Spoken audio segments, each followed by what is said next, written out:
Grabando en progreso. Okay.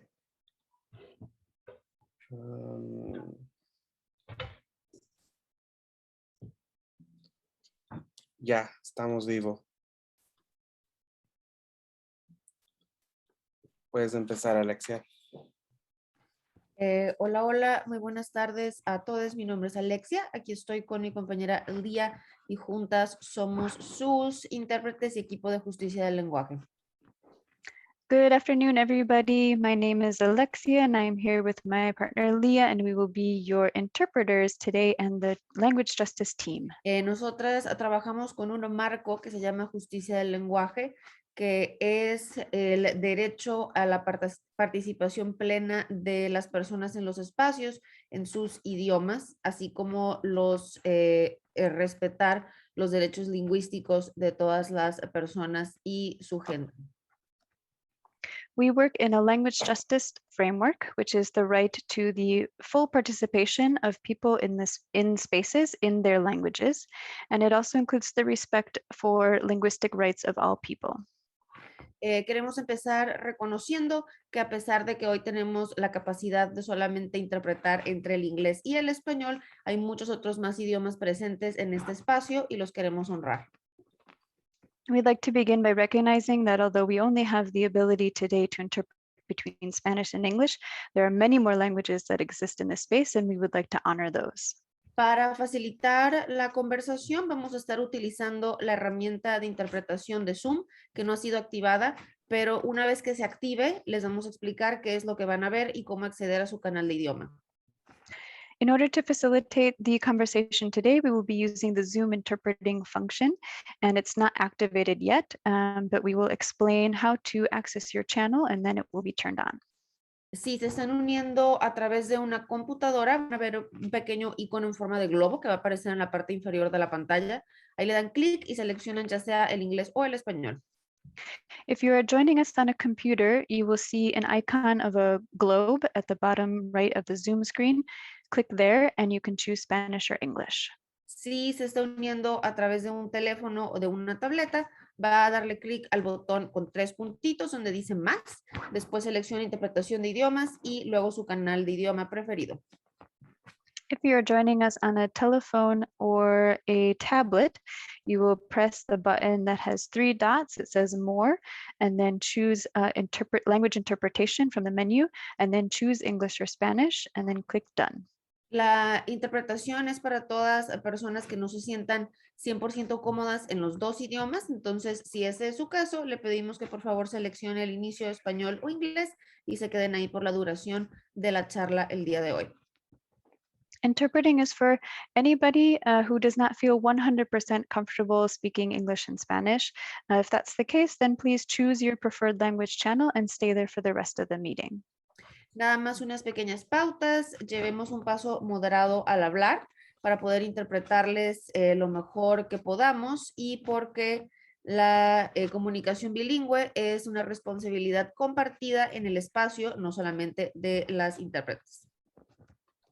Just a couple of guidelines. We do ask that you keep a moderate pace when speaking so that we can interpret in the best way. And also because a good communication is not just the responsibility of the interpreters, but of everyone in the space. Eso es todo por nuestra parte. Siempre es un placer estar aquí apoyando a Lace con sus esfuerzos multilingües. Y ya, es todo. Gracias. That's it from our side. It's a pleasure to be here. It's always great to support LACE and their effort for multilingual spaces. And that's it. Thank you. Thank you, Leah and Alexia, for your amazing work. Welcome, everybody.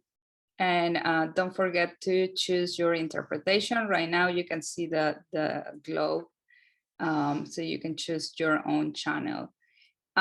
Before starting, I wanna just tell you that we are, LACE is located in Hollywood Boulevard in Los Angeles, but it's located in Tongva lands, and we wanna recognize the struggle and the fight for and resistance that the Tongva people has been doing in the past but also in the present, and then they are taking care of these lands in the future too. I am Daniela Lieja Quintanar. I am a chief curator at LACE, and I am really excited to have Renata, Maya, and Jimena, who are part of the La Revuelta. This group, they are going to talk more specifically later, but I just want to say it's like a group of women that are working from Central America, and they are creating this amazing space and community. And we wanted to have it under the umbrella of Intergalactix, which was a show that we have during the summer, and probably some of you have heard about it or were able to see it. And Intergalactix was looking to create a solidarity network of exchange, of also relationships. And we have been collaborating with different artists from Central America. Maya Juracán give a workshop with us before, and now we have La Revuelta here. And this is actually the last event of the year of Intergalactic, so I'm really happy that we are closing with you. And just like a few things of the programming. Right now we're gonna present the performance. It's a performance that actually happened almost a year ago. I was looking into, it was November 13. So we are in November 6. So it's gonna be interesting to talk with them later about it. We're gonna present the performance. Then Renata Álvarez and Ximena Galán. I actually gonna, do the introduction right now, so then can go more like the flow. So just gonna read the intros of Jimena Galán, Dary, and I'm gonna switch to Spanish for the interpreters. Jimena Galán Dary. Jimena Galán is a researcher and communicator whose main interest is historiographic and curatorial feminism, social research, and political advocacy. Her research has focused on the history of women woven from feminist narratives and positioned as a creative subject and not portrayed. She is a student of communication sciences at Rafael Landívar University. She is a curatorial assistant of Horizonte de Eventos from 2020, Emancipadas y Emancipadoras from this year, and co-curator of Recontarnos 2020. She has volunteered at the Popol Vuh Museum and internships in the pedagogical project of Fundación País.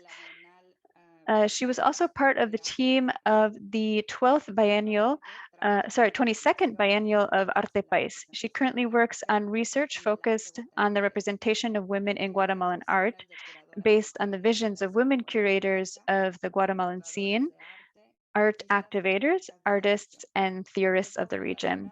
She is co-founder of La Revuelta, an artistic collective by and for women. Thank you, Ximena, for being with us.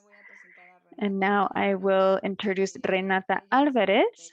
She is an architect and has a master's in curatorial studies from the University of Navarra. Her work seeks collective and plural spaces in art with a specialty in space and time. Having a background in architecture and urbanism, she tries to present art in the streets and spatial interventions as social and dynamic tools that contribute to communities and especially to women. She's the curator of the exhibition Environment Meeting Exploration at the University of Navarra Museum from this year, and co-curator of Recontarnos 2020, and curatorial assistant of Horizonte de Eventos 2020.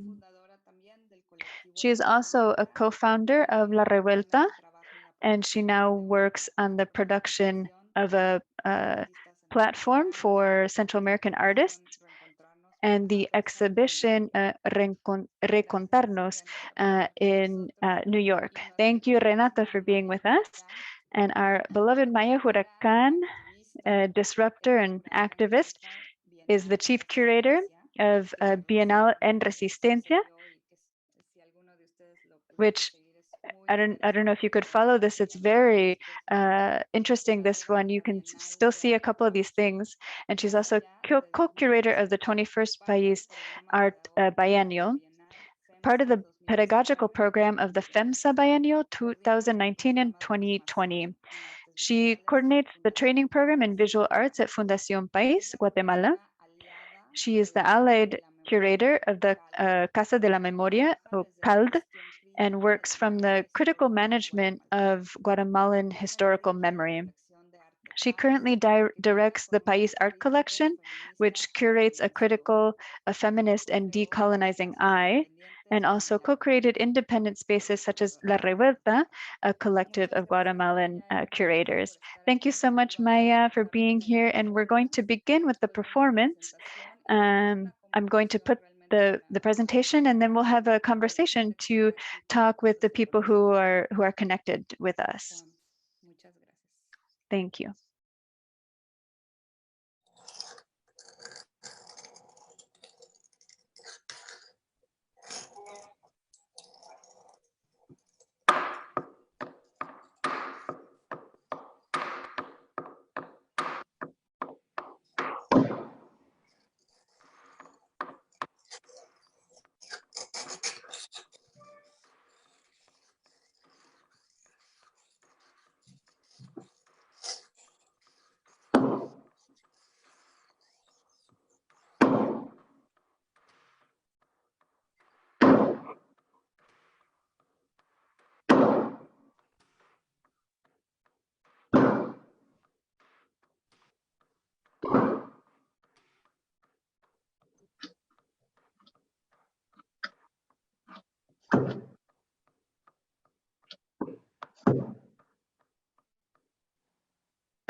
Convocamos a las mujeres armadas, revoltosas acá, presentes, mujeres de lucha, corazón de fuego, a que traigan a la mesa de esta reunión de nuestras cocinas, nuestros espacios, lugares comunes.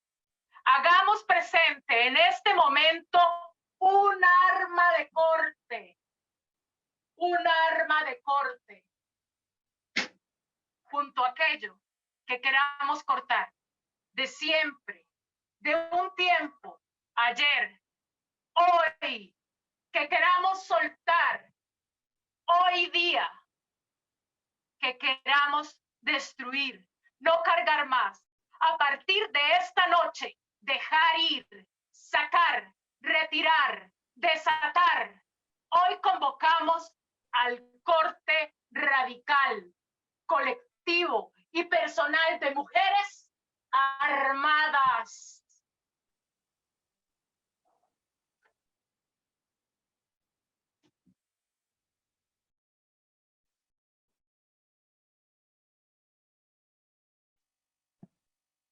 Queridas revueltas, queridas colegas, queridas luchadoras, buenas noches, buenas tardes, buenos días. Les saludamos eufóricamente, con el corazón abierto y nuestras bocas en llamas. Hoy celebramos un viernes 13 distinto a otros. Hemos estado encerradas en nuestras casas por más de 8 meses. Algunas más, algunas menos, porque todas somos distintas. Tenemos responsabilidades con nuestras familias, padres, hermanas, amigas. No todas tenemos la posibilidad de hacer claustro, y eso se entiende y se respeta. Llevamos varios meses saliendo a la calle enmascaradas, con nuestras bocas tapadas, sin poder decir mucho, solo mirando levemente, entre miradas de desconfianza y un tanto inertes. Antes de iniciar la pandemia, el 8M de este año, pudimos encontrarnos con muchas de ustedes en la calle. Al inicio, caminamos unas cuantas cuadras para toparlas y en medio de la manifestación nos encontramos de frente con una comunidad de voces que sentimos cercanas, donde perdimos el miedo, donde nos empoderamos de nuestros trajes y de nuestras armas.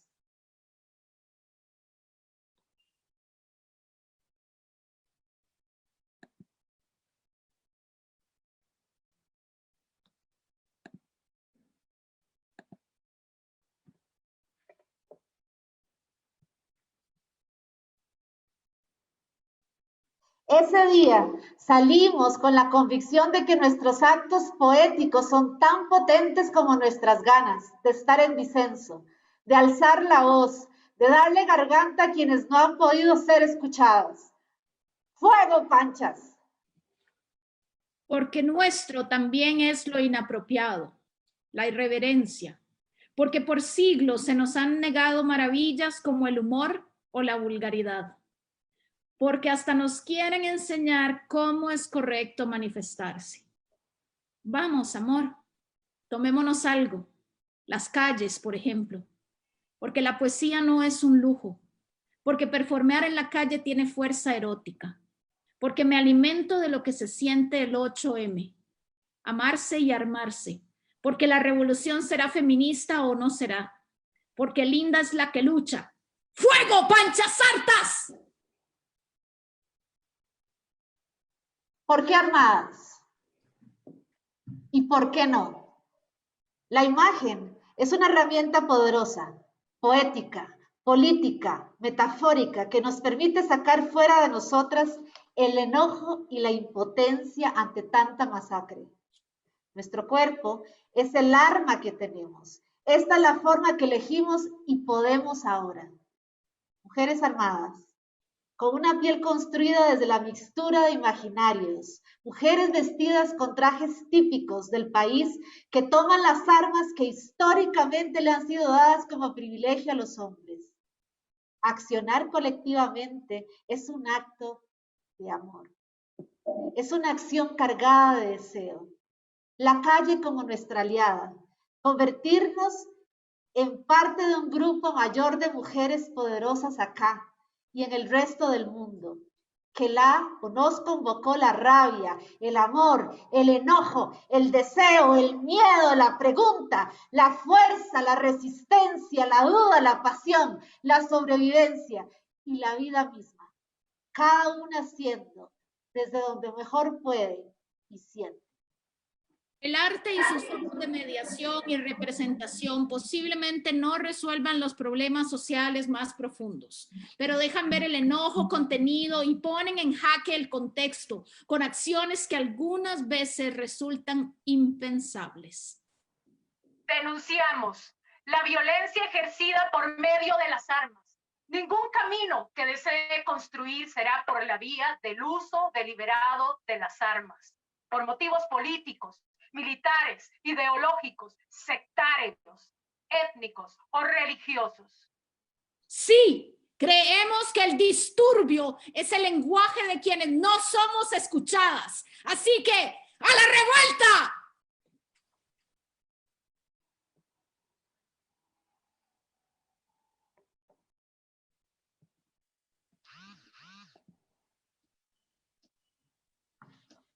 ¿Qué quiero cortar hoy? ¿Qué necesito que sea cortado, arrancado de raíz? ¿Qué necesito soltar?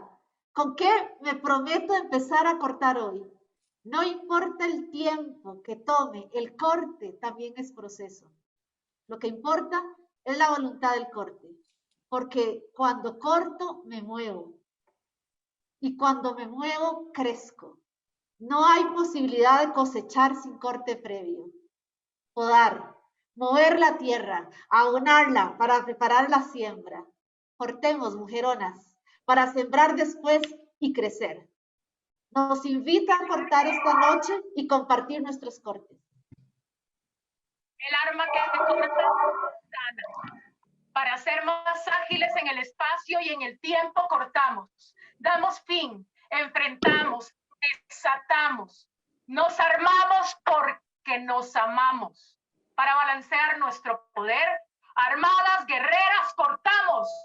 Para sincronizar, reorientar y seguir navegando.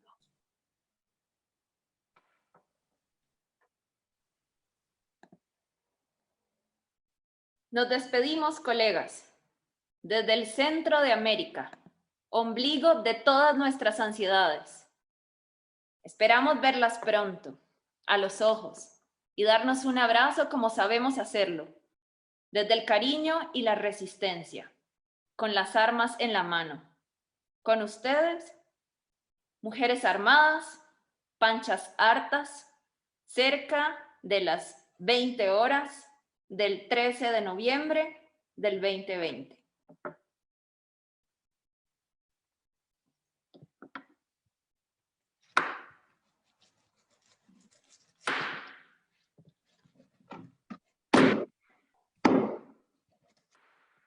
Quiero ser cuchillo. Toda yo quiero ser cuchillo. Quiero ser cuchillo. Toda yo quiero ser cuchillo. Quiero ser cuchillo. Toda yo quiero ser cuchillo. Quiero ser cuchillo. Toda yo quiero ser cuchillo. Quiero ser cuchillo. Toda yo quiero ser cuchillo. Quiero ser cuchillo. Toda yo quiero ser cuchillo. Quiero ser cuchillo. Toda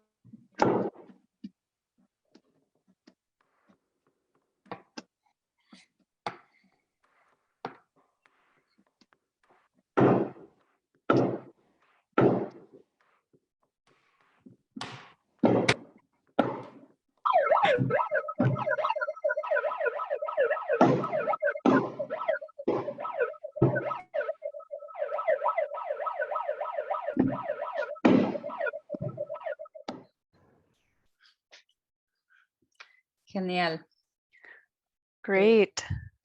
Ahora vamos a pasar a la presentación. We're going to go now to the presentation of Renata Jimena. If you want to begin.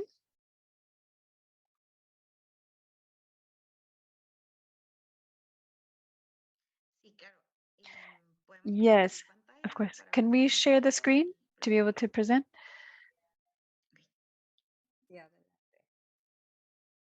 Yes, go ahead.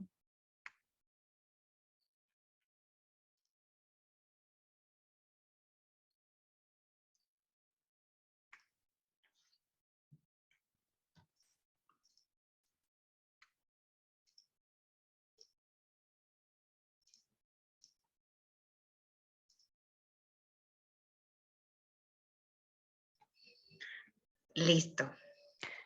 Okay. Bueno, pues, Well, before talking a little bit about the performance, we'd like to begin talking a little bit about our collective, La Revuelta. So to begin, we put this phrase, which is very important for us, which is a history of art narrated and protagonized by men is not a history of art. Let's make a revolt and let's write it ourselves as women. So this is a little bit the basic concept that we used to begin our collective.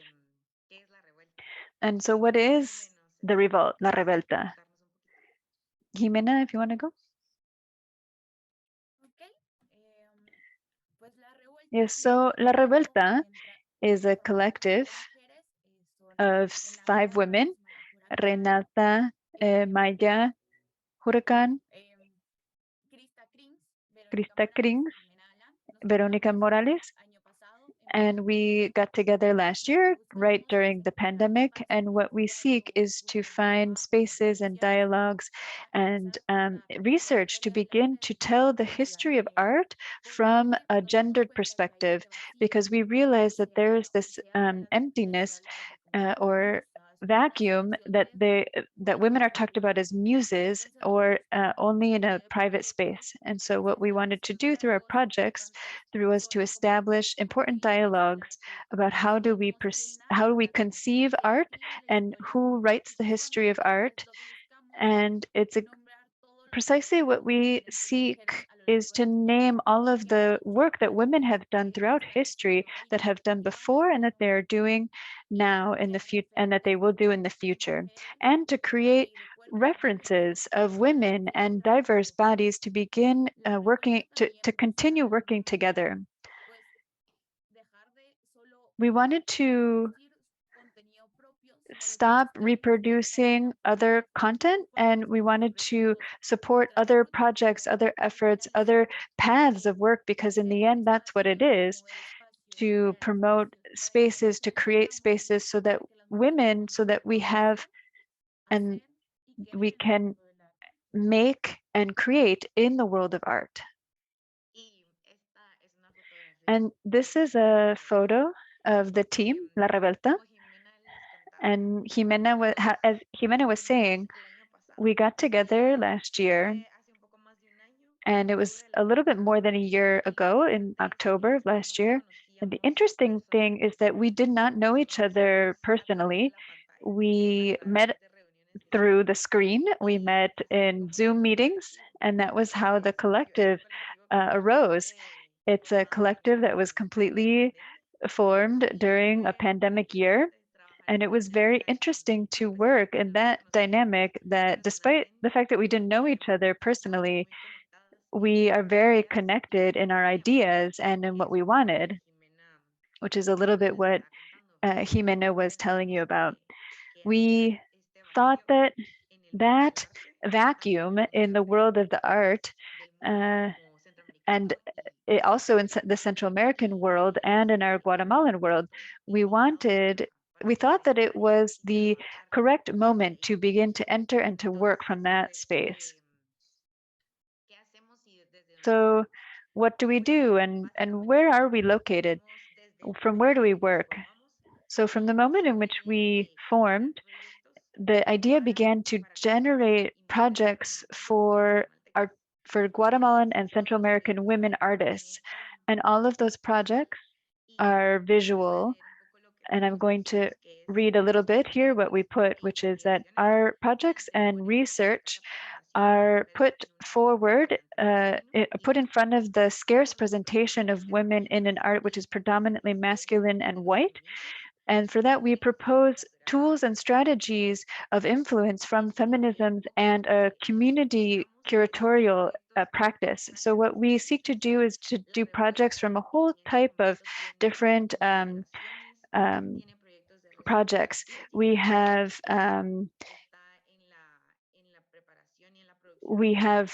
working in the production of an exhibition, which is what we're going to talk about in a little bit. And all of this is with the idea that we are presenting here.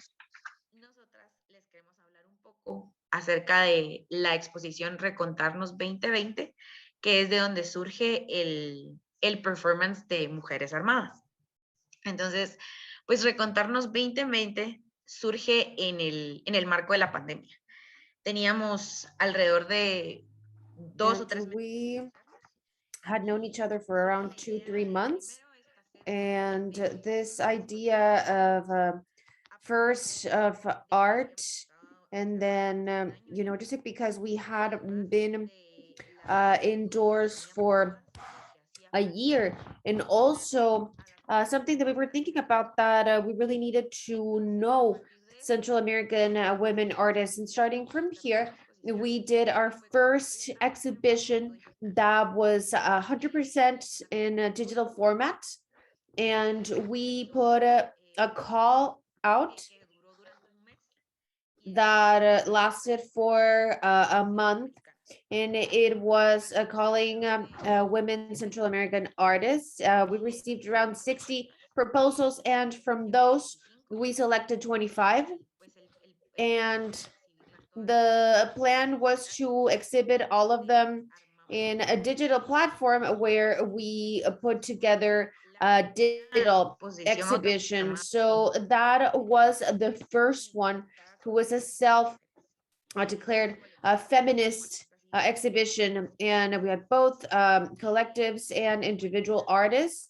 And well, other than putting the exhibition together, we formed a group with the artists, so we got to know each other. Obviously, everything digitally, but we had several Zoom meetings, so we would be able to know each other, because some of us, we only knew each other through social media. So the plan was to generate this digital exhibition, to generate a network of curators, of artists, of women artists, right? So we created this space. Then after the exhibition that took place in November, then we had a mediation plan, and then a mediation plan had performances of some artists, conversations, and also workshops. And those performances, it is the Mujeres Armadas, the armed women manifesto. So if Jimena can tell you a little bit more about what that is and about the performance. So in this case, Mujeres Armadas is not a collective, or at least they don't call themselves a collective, but it's for women who have been part of each other's lives for a while. And they get together in 8M, March 8th, and then they go out to the streets. So in a way, they are trying to exhibit and to manifest about what happens when the women carry weapons, and also how is that their work was to talk through archive, because it was through the documenting 8. And then at the end of the day, what they wanted is to take us out of this isolation, and to, for them to be in the same space through technology and through Zoom, and to seek these dialogues, these representations, and to get to know more. That was very interesting, because we have seen them, and we also admire how is that they have this resistance about what a collective of art collective should be, right? So they feel something, and that is why that is reflected in all of their projects, but they do not respond to this mundanity of, producing and producing and producing, that's so common. They're trying to have political sense and reflecting what they feel through their actions. And I don't know if Maya would like to add something.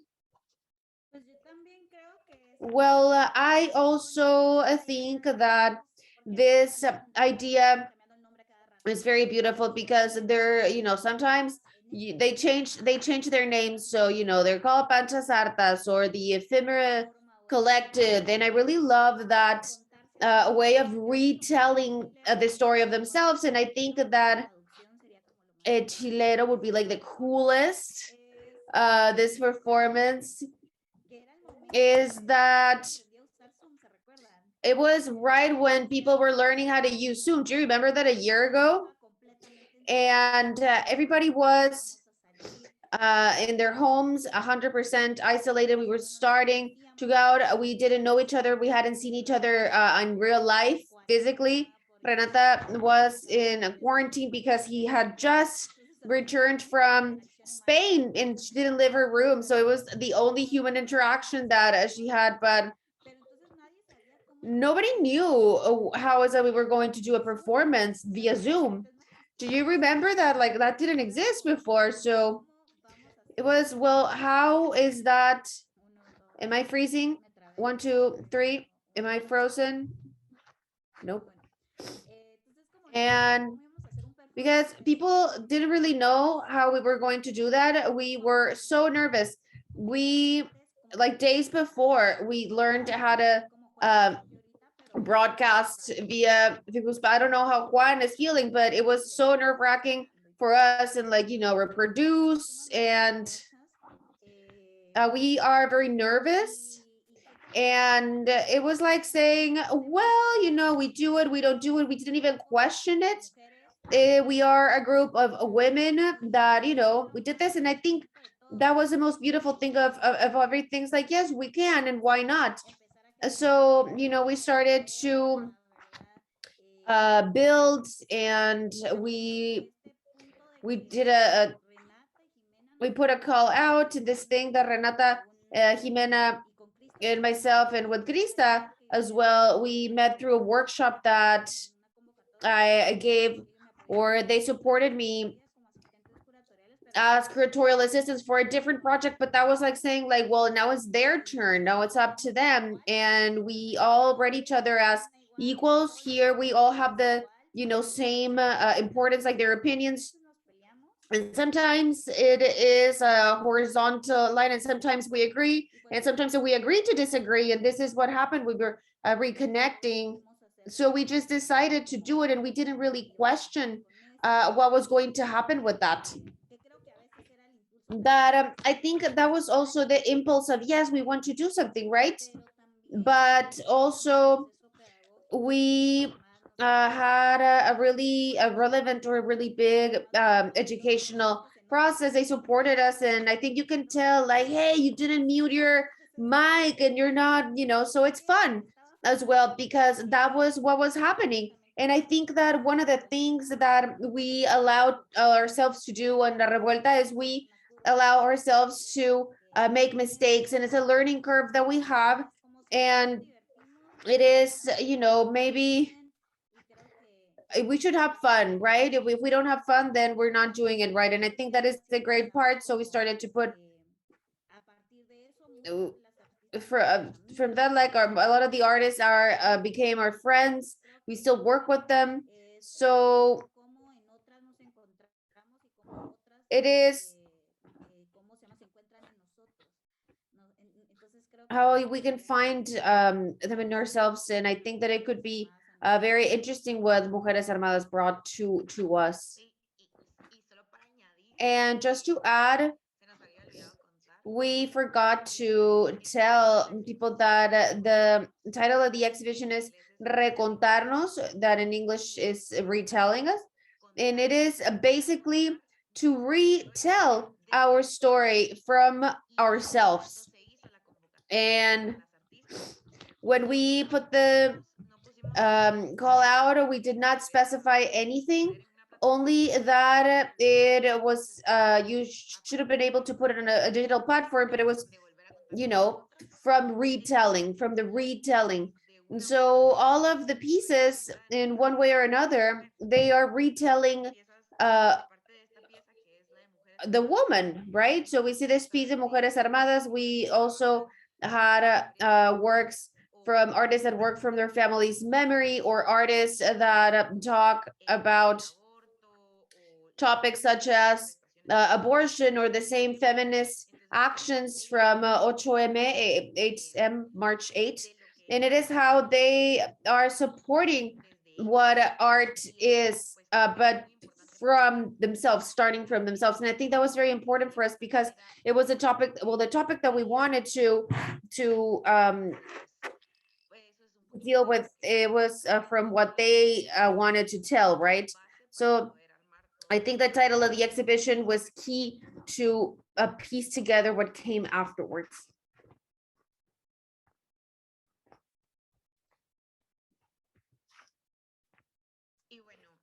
And well, here we were telling you what the Maya said, what Mujeres Armadas is. And Mujeres Armadas, one of the questions was, what do you think about La Revuelta, or what do you think La Revuelta is? And so they sent us this text that we thought was very precious. We thought the actions that we are doing can start to dialogue with other colleagues, with other contexts. We are thinking that it's very important to revive or revive the archives of this moment of history in this platform with which we feel embodied and we share the same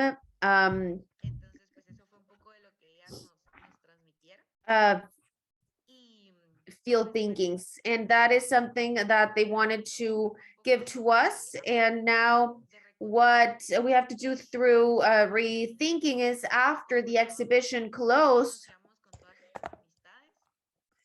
like Amaya said, we have all these friends now, and from there we presented the exhibition for an institution that's called Apex Art, and we won that. And then the exhibition will happen live next year in March in New York. So that was the production that we were telling you about. So the artists are done working right now, because a lot of them had only presented online. They wanted to you know, improve or to create these pieces not for the digital world, but for a physical modality. So right now we are, you know, organizing shipments and all of that. And it's been a completely different experience because it's working with these artists from a different space. And yes, I think that we could talk a little bit about how it's been to work as a collective, you know, outside of the exhibition of a retelling, recontarnos. Jime, well, yes, it's basically just keep, you know, we discover every day. There is not a manual on how to build a collective about how to resist being a woman, how to unlearn everything, because truthfully, well, we see La Revuelta is a group of women, so it is going against what we have been taught on how to do things, how to take action from the street or public spaces. And that is something very interesting of Mujeres Armadas. We see how it is a representation of a woman, but it is not usually the woman that they tell us, you know, who to be, but it is the woman who goes out to the streets with weapons. And a weapon is an object that historically has been there for men. It is male, and we see how, you know, they're powerful and they're strong, and they are taking the streets. And that is basically what we have done this year, because in a way, we say we have not been named, we have not been visibilized, they're not looking for us, so there are not there's not a lot of information. So we have to make projects of works by women and for women. They're not, the streets are ours, and you know, what they look for is to you know, leave or abandon this idea, the white cube, that we're always going to be in dialogue and presenting, you know, works to the same people. And a lot of the times these opportunities, so we realize that the art world is racist, is machista, it is homophobic. So it is truly generating or creating an alternative, reclaiming words and language and places and exercises, relationships, love, because really is finding ourselves within the world. And if we don't find or locate ourselves in the world, then we build a new one to have all the tools to transform. And that is what we basically do.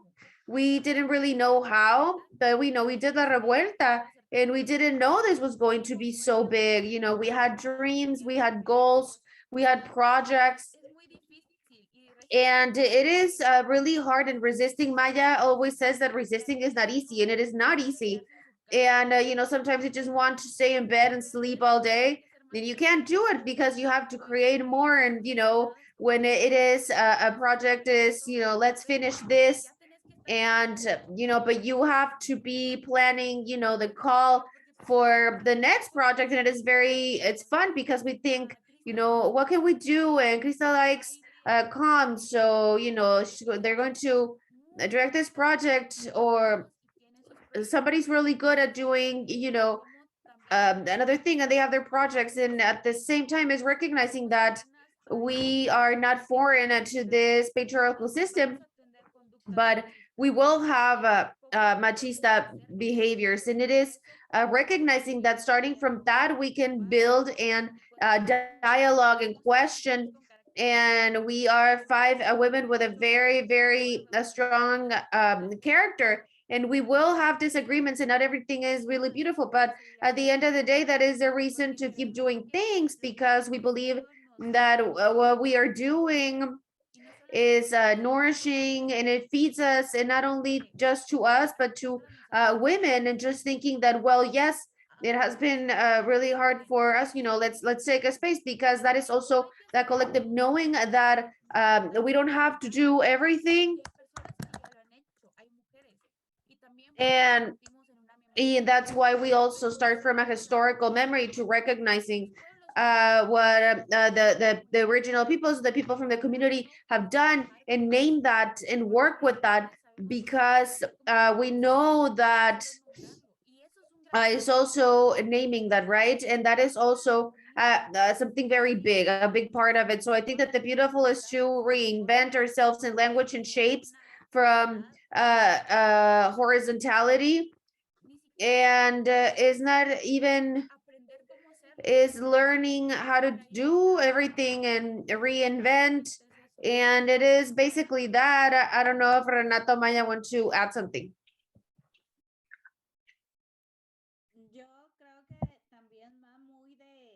I think that it's also really about that you learn tricks in the world of the art. So it's like, then you say suddenly, oh, I never want to do that. And then you say, oh, with the worst things that I've done, I'm going to go work in my garden so that when I come out, I think it's, okay, so in La Revuelta, we're going to try to do things well. Like as Jimena says, we don't know how to do everything, but sometimes our artistic products at the end up being so emotional. And Renata says like, well, are you okay? You feel okay?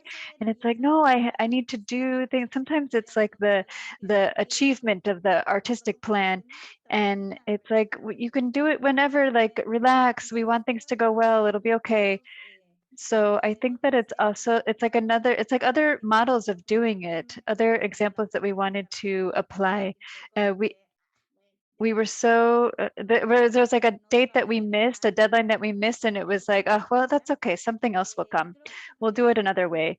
So I think for Ximena, it was also like to understand that, yes, it's women, and they don't posit this exercise of like, oh, we're going to save all the women of the world, right? No, it's just a platform where we are going to embody and embrace and say, one of the things that has also happened in this is this intergenerational practice, because curators from before, of course, there were very few of them, Rosina Casavi or Acevedo, other curators who are older than me, and then there are me, and then there are some of my age, and then Renata and Jimena are there that are like the youngest ones.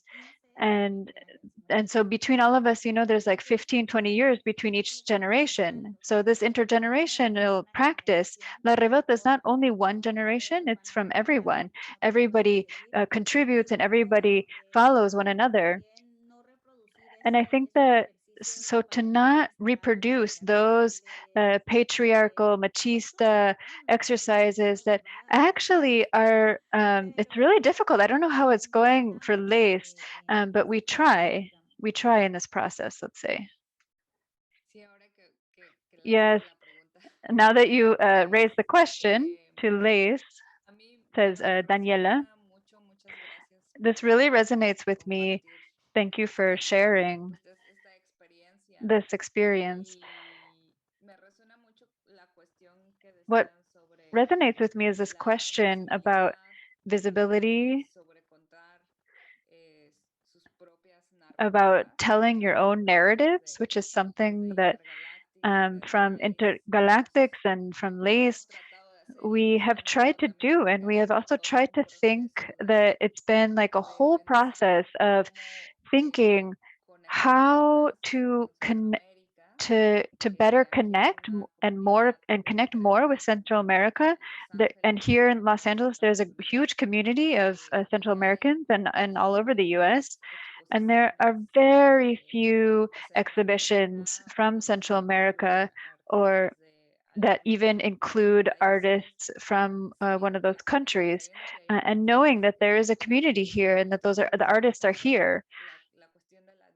So that is the question of the diaspora here. It's a question of visibilizing the diaspora from Intergalactix and to tell our stories with them, like them, and with you. So I wanted to ask you, because, well, now you were working from there, but your community is also here, right? It's a community that goes through Mexico, and it comes through us. And I'm Mexican, but I live here now. Well, Mexican, what it means is I'm not a nationalist, but I lived in Mexico. There are also questions that being outside of one's country, one has those questions. So I'd like to know, like, how have you thought about, now that you're going to do an exhibition in New York outside of where you normally go around, and with a community that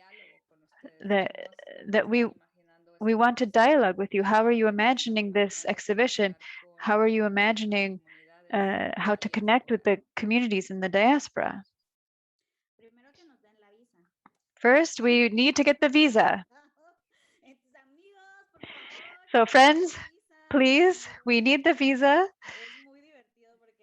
It's very funny because they gave us the interview for August, but the exhibition is March. So this is the first thing, right? Please give us, if you know anyone in the government of the United States, please talk on our behalf. But yeah, I think this would fall to Renata, because we had a lot of conversations, like, for example, the translations. I don't know if this is important to talk a little bit about that, Renata. Yes, says Renata. I was just thinking about that in the translations of the pieces that have text or the videos from some of the artists, because all of them are in Spanish.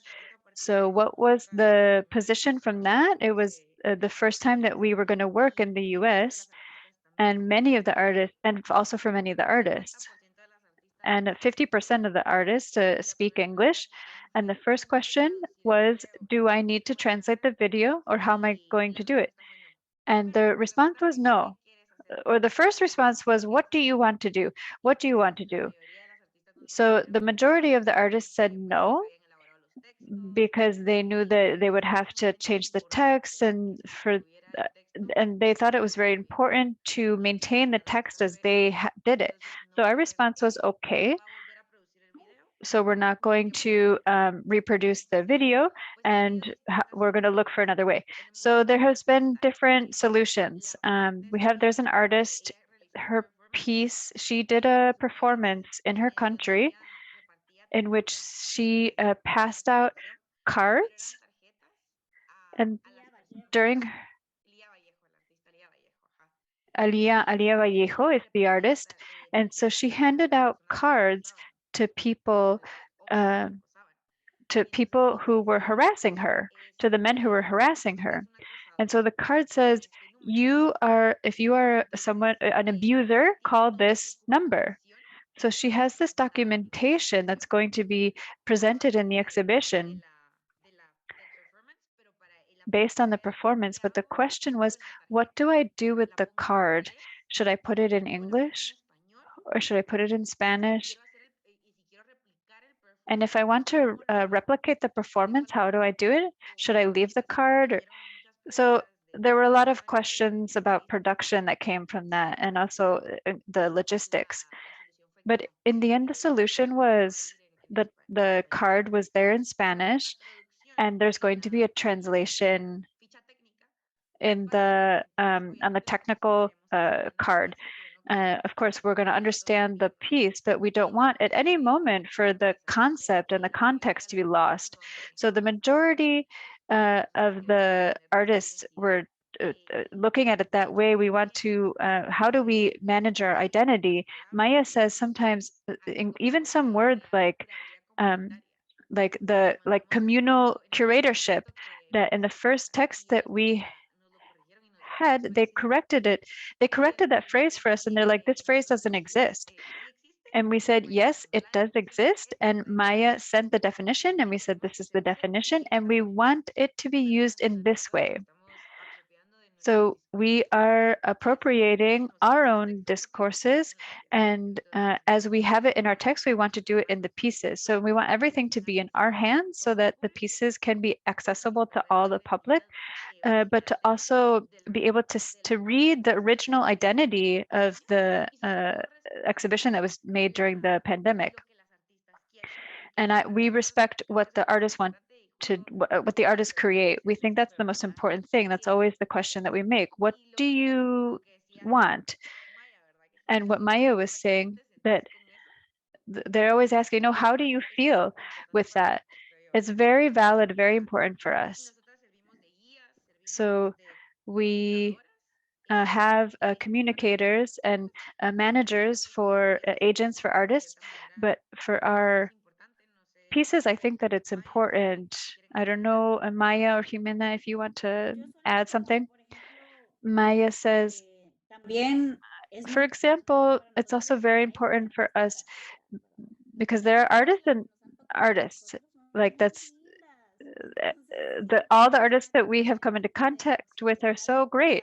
And so there's always been this culture of care, but for respect, in terms of the question that Daniela said, we don't know.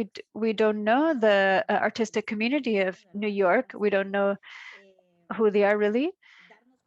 We need to realize that we'll be in a space that we don't recognize because, and if, of course, if you know someone who can help us out or be there in the exhibition, and we're going to have a performer, Mariela Diaz, which is going to be live, and they're a performer.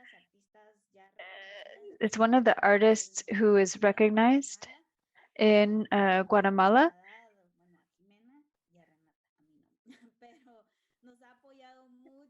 And they have supported us a lot, and they've taken care of us, and we feel so happy that she has applied.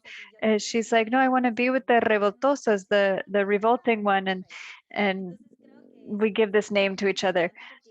And I think that her performance is very important because she lives in the United States. So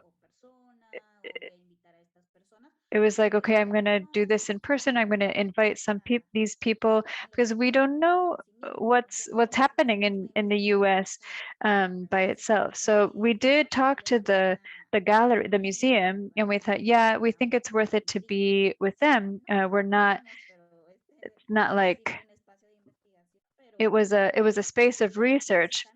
But if you are there and if you know someone and if you could support us with something, the only person that we know there that has supported us is Ailaria, who is in New York. But after that, we don't know.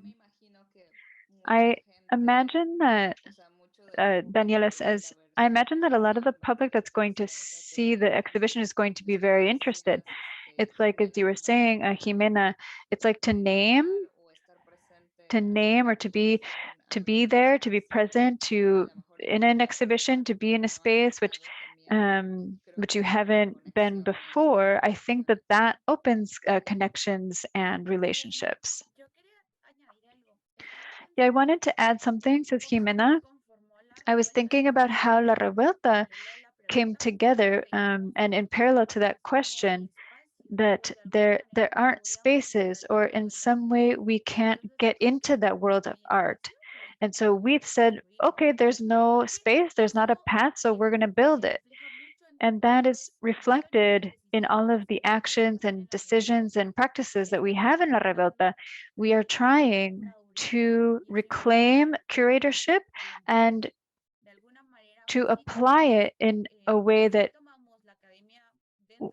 we do take what is academic in our considerations, but we have our own path. So it's important to name that there's your own space. Sometimes there isn't your own room. Sometimes there isn't your own room. Sometimes you have to share a room. And you know, some people say, oh, it would be so great to live from art. And we say, but we are Guatemalan women. It's impossible to live from art. Like, we love La Revuelta, but that's a second job for us. It's our way to survive and to live economically. So the cool thing about all this is that we consider these paths, which are born from our own territories, from our bodies, from our language. So what we look for from all our decisions is not to say, oh, I'm coming and I'm going to tell you how to do your work, your art. I'm going to say, it's your work. What are your what are your needs? How do you want it to be reflected? And how do you want to be named? And I think that is important. It's a parallel process. There are dialogues and meetings, and sometimes we forget what time we've been talking to and we need to get back. They are these affective affective ties that we create. Today it was like, what did you eat for breakfast today? In the end, these games, these connections is to consider the other person and to see the other person, and to, as we have our lives and experiences, the other person also has them. So it's about conversing and to say, oh, this happened to me, but it's also saying, like, what do you think? What do you want? And to see that the projects have been posited, and to say, okay, we have done the exhibition of women, but they have been curated by men, so it's the same. So if we, in this case, want to do an exhibition of Central American women, we need to talk to Central American women, because they are the ones who have gone through certain circumstances and incidences. And we don't have the same living experience, but it's similar. And so we talk, and the beautiful thing is that there are people who are outside of, or strangers, foreign to La Revuelta, and they have been supporting us through our whole time. So they are beautiful. There are some very beautiful things that have accompanied us. And so we know that we are not alone, and that actually we cannot present all of the realities of the diaspora, but we are going to try to discover the way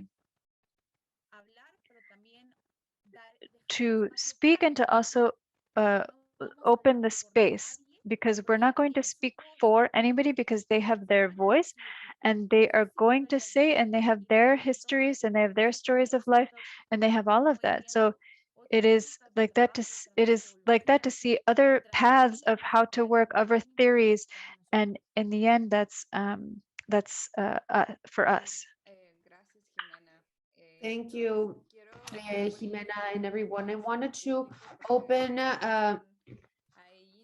questions to the public. I don't know, Juan, you can open it to see the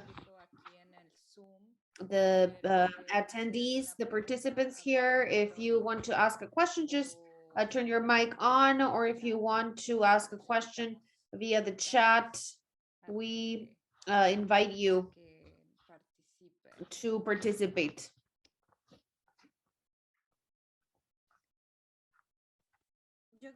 I also think, just to add something else, because we are like an octopus sometimes, right? We have so many arms, and one of those is that we told the museum director, can we go to your archive? And we sent Jimena because she's very coy, like it doesn't look as mischievous like we do.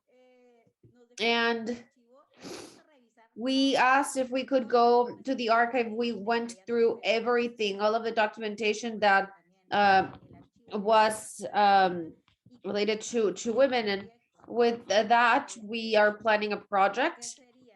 And what would that be? It would be,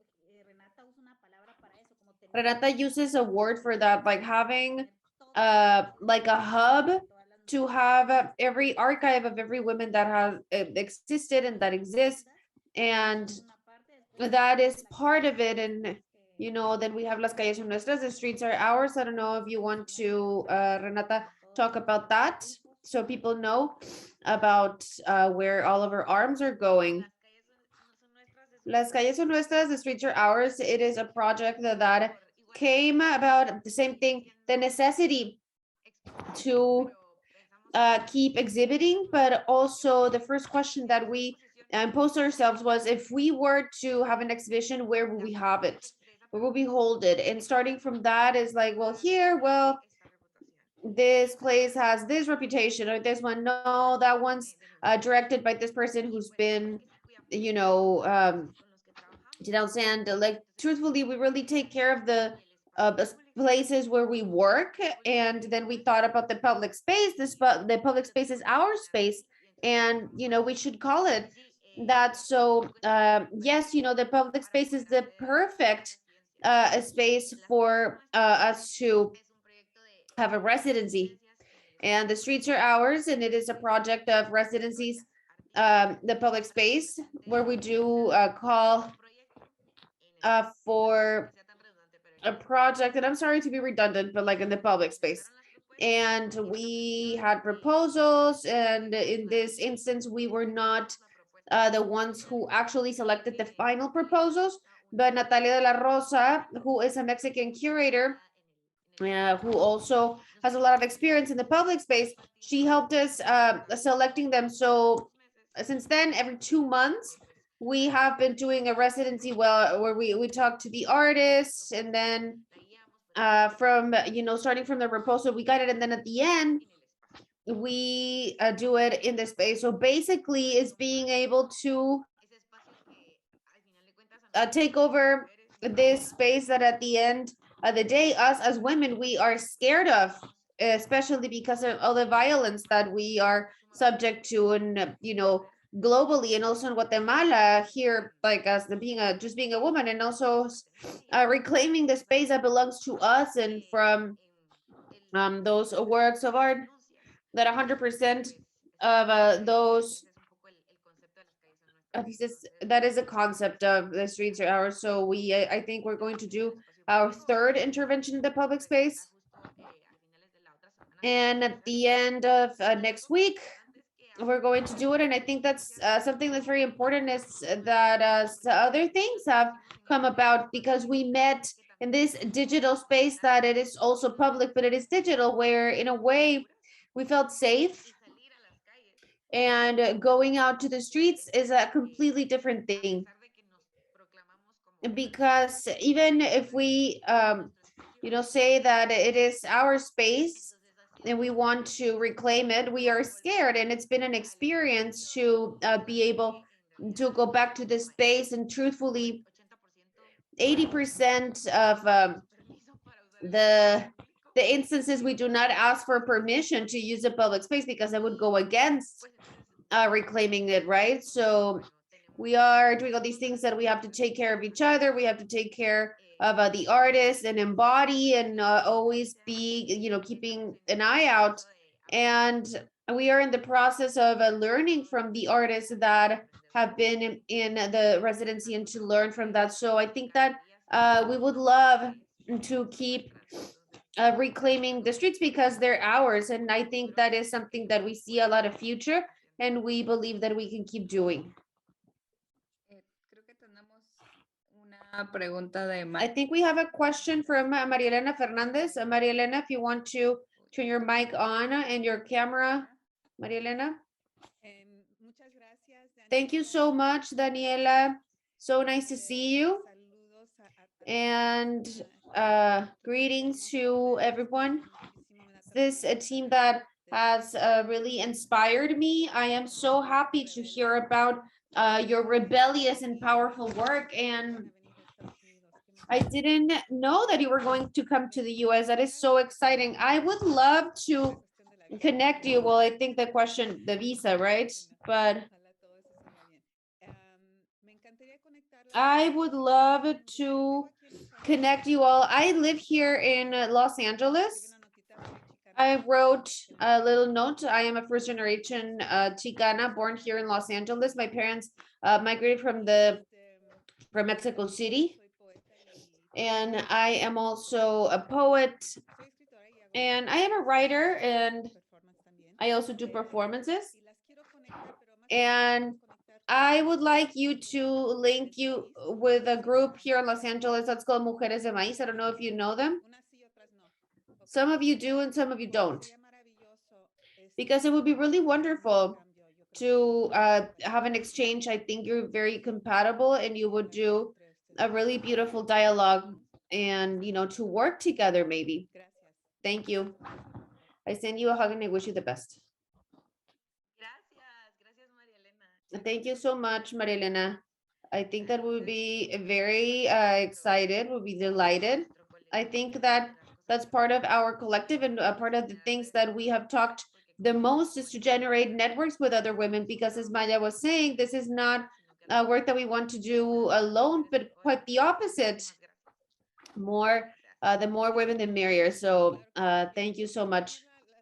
And I believe that Daniela is able to connect you, but Daniela, and call me, and if I can help you. And they are very present on social media and Facebook, and you will find recordings of their talks. Thank you. Thank you so much, Maria Elena. There is Sasha Rodriguez. Ask directly the question, or I can read it too. Just giving the chance to do it directly. Bueno, I'm gonna read her question. How would you say is the best way for supporters who aren't artists to be involved and help artists like yourselves reclaim the space?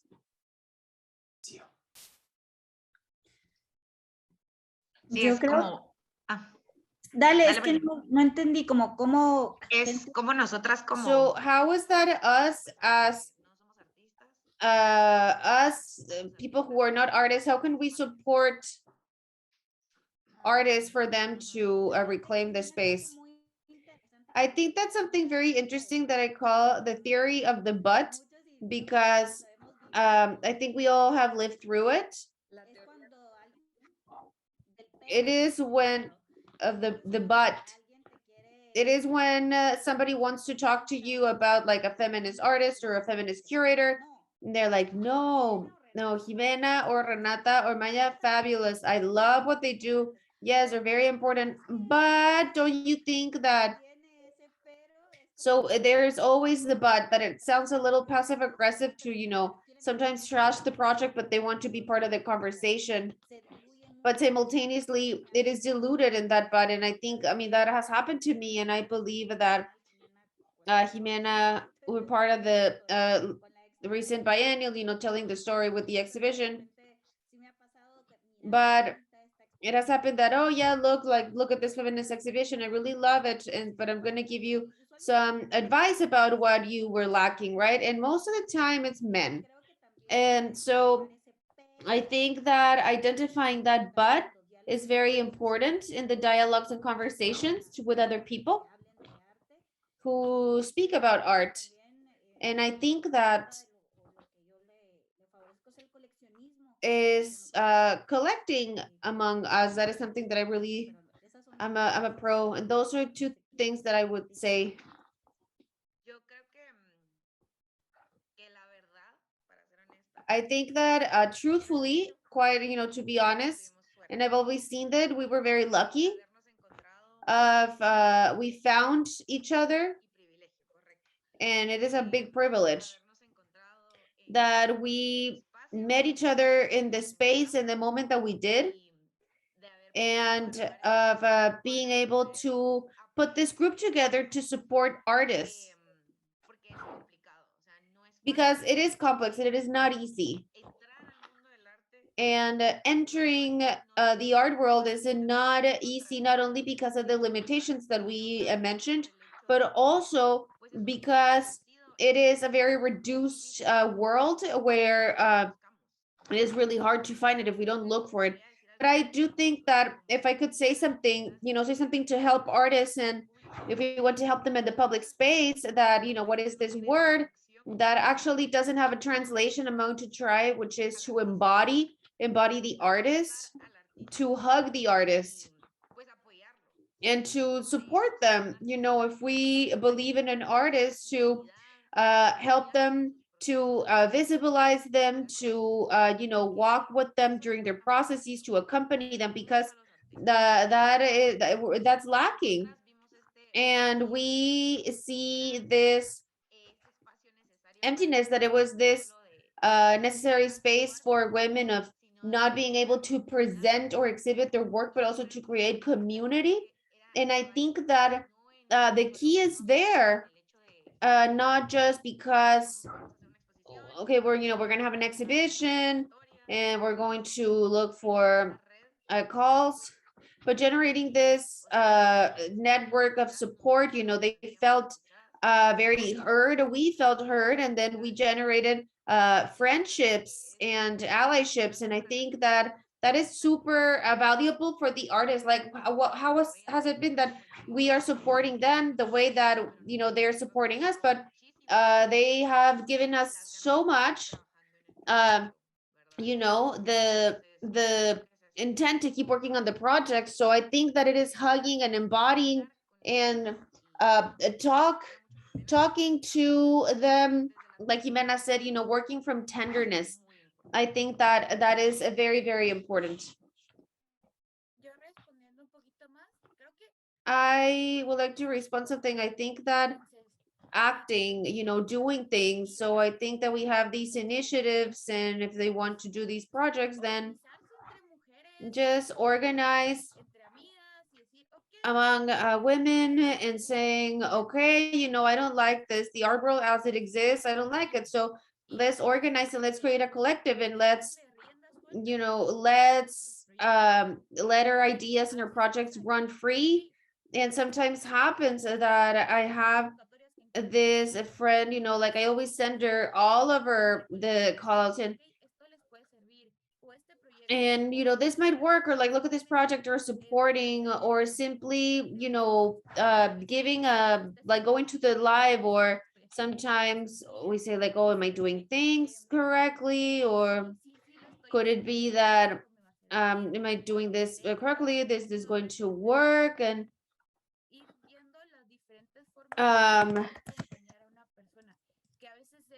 seeing a different ways we can accompany somebody, that it is like, oh, your work is very beautiful, and just being there and knowing that there's a performance,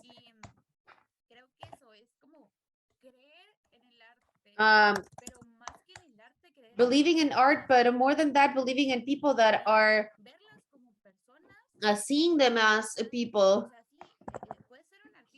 And yes, you're an artist, but before you're an artist, you are a person, and that means that we can have a relationship, a connection, an exchange, because I see you, you see me, and I think that that is very important.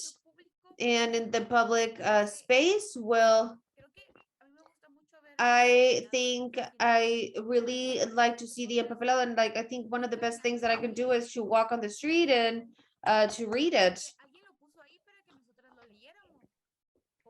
We put it there so that we could see it, or we're there seeing her work so that someone could see it.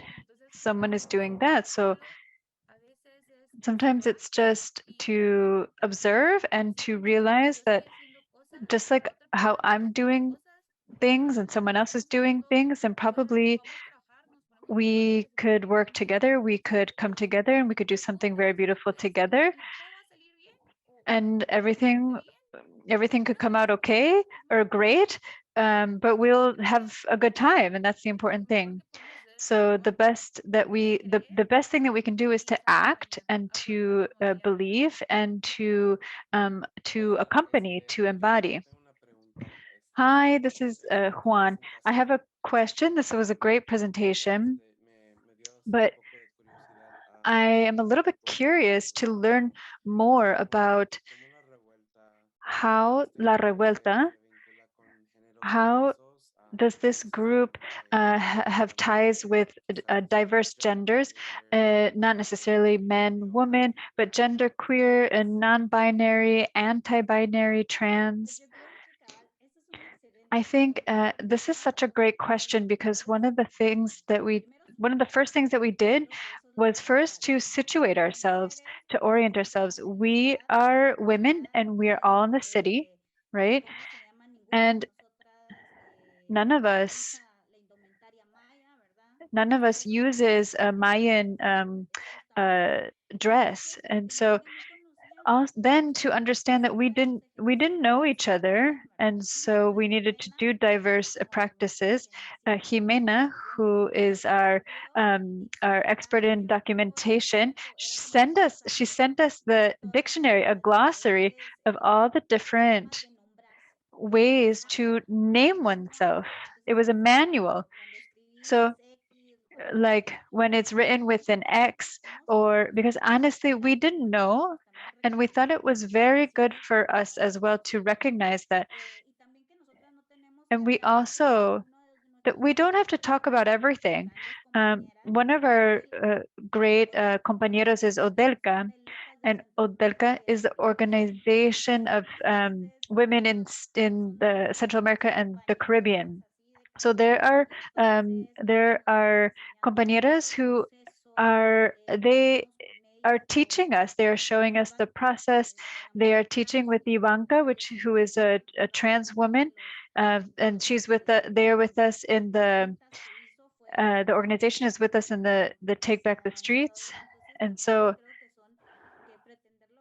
all of that is to pretend that we know everything. Oops.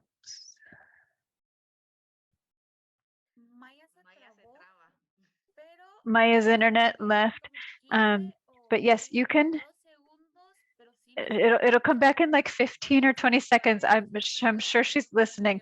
Yeah, there it is. Okay. Okay. But keep going, Ximena. Renata says, I just wanted to talk quickly about God and the experience that we had with her. Jimena knows her very well, and she's helped us in this process because we don't know a lot about it. Jimena says, I think that it's important to recognize as it's important to recognize our fight and resistance, it's also important to recognize the fight and resistance of others. So to leave this vision of I for other people is very difficult, and to see others' experiences, one of the best ways of resisting is in collective. So for us to meet with Odelka is very important for us, and of course there are friends, and we share, and sometimes very similar situations happen to us, and there's a dialogue, and there are differences. So to know that there are differences and similarities. There's a non-binary artist from Costa Rica, and their work, we were in a curatorial accompaniment, and they told us all about their process.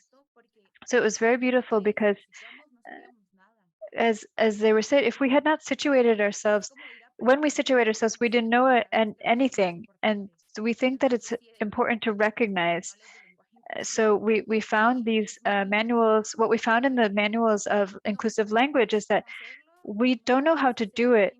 And many times inclusive language, the problem is that it's not easy because it changes from day to day. And to learn to name is something very very difficult. So what it is to bit by bit keep learning, and that the space be a space for more people. So every day we learn a lot, and whatever we didn't know, we researched, and to ask and to see what text can I read about this. And it was a very beautiful horizontality, because it's like, okay, tell me everything and tell me about, because it's not their responsibility.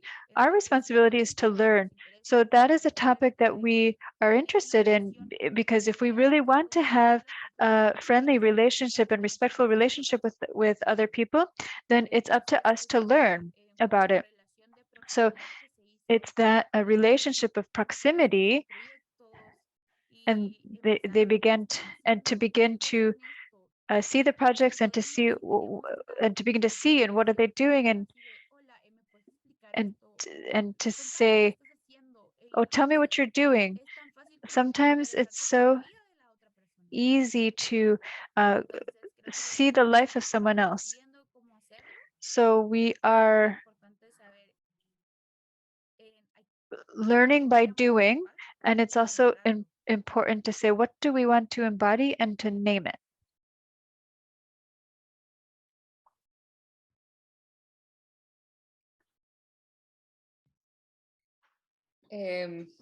Yo quería hacerles una pregunta. Daniela says, I wanted to ask you a question. I don't know if anyone else in the public, in the audience. When you were talking, Maya mentioned the communal curatorship, and I know that it's a very long, big topic to explain, but I think it would be great to share something with us. And of course, I think it's very interesting that you were told that it doesn't exist, and to share a little bit the definition, because we've been talking about community. Maya says, I'm talking about the gringos, the foreigners, the white people. And the second time that I applied for residency, and I put communal curatorship, they returned it to me with a different with a different word, but they responded to something totally different to what I wanted. And I said, oh, my translator said, no, you need to put it in Spanish, because for us that's something different.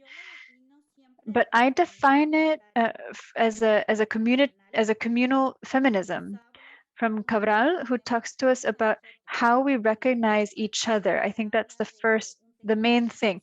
She talks about a fabric of many colors, and we have talked about this in other times, and how those weavings in a huipil, which is the Mayan dress, and the part above, and the huipil tells a lot of the stories,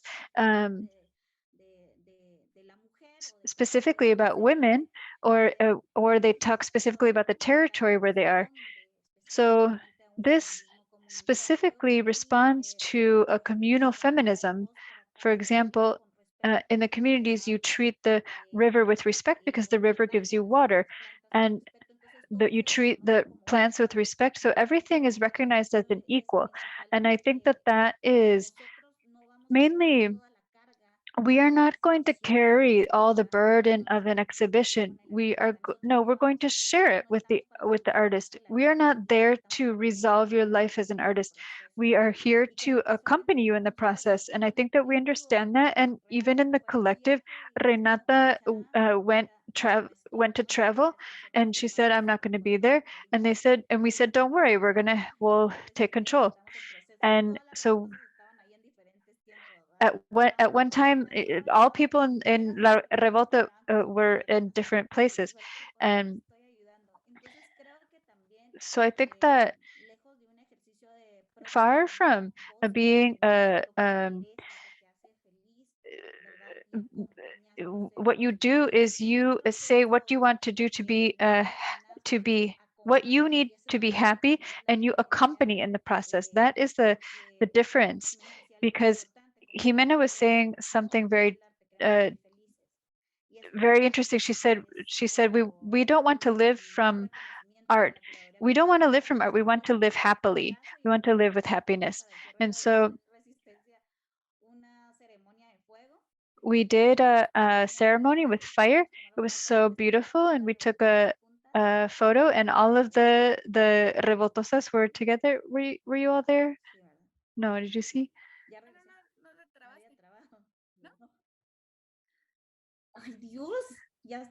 Oh no. Oh. Oh gosh, I'm freaking out. I feel like my internet keeps going. So we took a photo in which we were all sharing and laughing. And I think that it's very important that curatorship recognizes bodies in a space of healing and accompaniment, not as a space of direction. Because the gringa definition, the white definition, is like a curator comes and they work with the community and they say that they're going to do everything together, but what it is to be the community, to be part of the community, to recognize it's not that I come to the community and I'm the person who is going to tell you what is art, but rather to work in the communities. In La Revuelta, we talk about we are in the conservatories, and for example, we have been in the social protests in Guatemala, and something interesting that happened to us and that I haven't shared is that when they started to throw tear gas at us when we were in a march, and I grabbed Ximena and I said, "Oh my God, let's run!" And we ran until we couldn't any longer. So in that same protest, we also ran into another artist who she was helping to take care of people because the tear gas had gone directly to one of the compañeros. So that what it means is to take care of each other is to be in community like that. So I think for me, that is the definition. I have a text that I can also share with you about that process, which is like, no, like people like this, that you theorize about things. So you can read that text, but yeah, that's what we recognize. And I think in La Revuelta, we also talk about things like, oh, this happened to me. Oh my God, my boyfriend left me. No, I mean, we talk about things like that, about projects. And so that's what it means to be a community. In the moment that we need to accompany ourselves and be together, we care for each other. I'd like to recover some of the workshops that we did. One of the workshops we did was about a curatorship, and she was saying, I'm not a curator, but I work like a curator. And we really were like, wondered about that. We were like, okay, I could do it, but I can do that, but it doesn't define me totally. And I'm more than being in La Revuelta. I'm more than a researcher. And I think that is really important. And that same process, it's important to understand that talking about communal curatorship and that we are naming what is curatorship, and it's a relationship of privilege, and that it's not a relationship of equals. And to name it and to know that the word curatorship is understood from a logic of its name. So to reclaim the word and to know what we want to be and what we don't want to be. And we know that curatorship is a work, and we are those beings of diverse threads that we do more. So for us, it's the process is very important. And that part of all of this is also food, meals, and relationships and planning things and going out to eat and and to say like today we ate tostadas and it's just that. It's also like from your point to say to let go of that such a formal way of formal and strict way of being things, and part of that is saying okay, let's rest. Maya was talking about the legitimate right that we have to not do anything, to echar a huevo, which is an expression that we say here, to not do anything.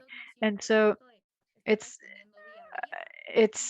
our process is to be responding every day and to do everything. And we also have these spaces of rest and to some and to a certain point to battle curatorship, because our goal, our final goal, and if we have this idea and if we can't do it in the end, that's fine. So part of the communal curatorship is to question curatorship as it is and all these practices, and to know that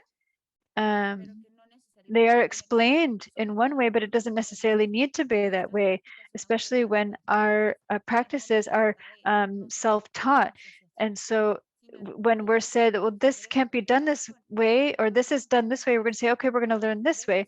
And so we see that they do it this way, but maybe no, maybe it can be something else. Maybe we can see how to accompany. It's very different. It's much different than this very strict manual to be always doing something in certain way. And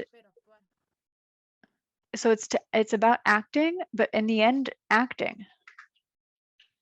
Muchas gracias. Pues no sé si quieren dar como... Well, thank you. I don't know if you want to just say some closing remarks just to close up the space.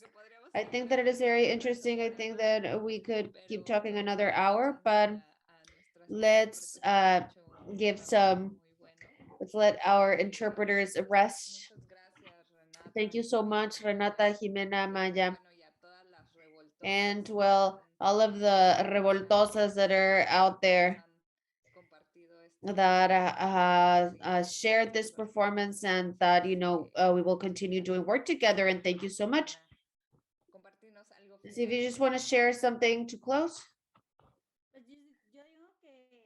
I just want to say that one of the things that we put in our t-shirts and tote bags, if you want to buy them, we also have mugs, is this phrase that's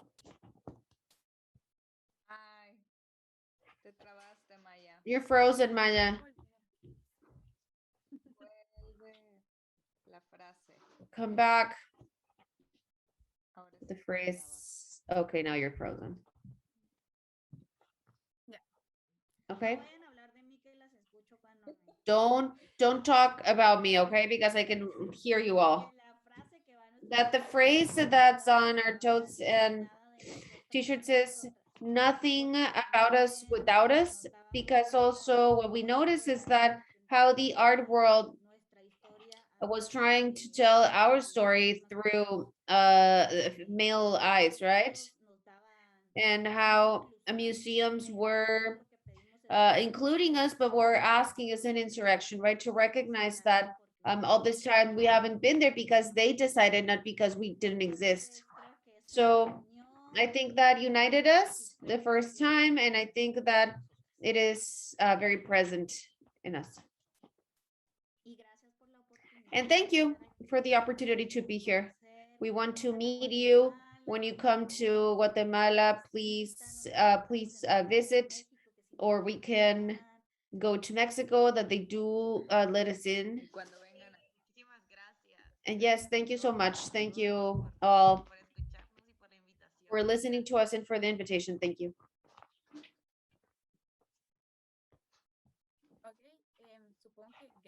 I guess thank you again. Thank you. And also, congratulations for your project and what you're doing. It's really beautiful to be able to talk a little bit and to accompany in our journeys and our paths. And it's important how important it is to recognize that, you know, right now we should be in the same space. And yes, nothing about us without us. And we have to organize and do collectives and insurrections. Gracias, buenas noches a todos. Thank you and have a good evening. Esperamos encontrarnos pronto. We hope that we can meet soon. Bye.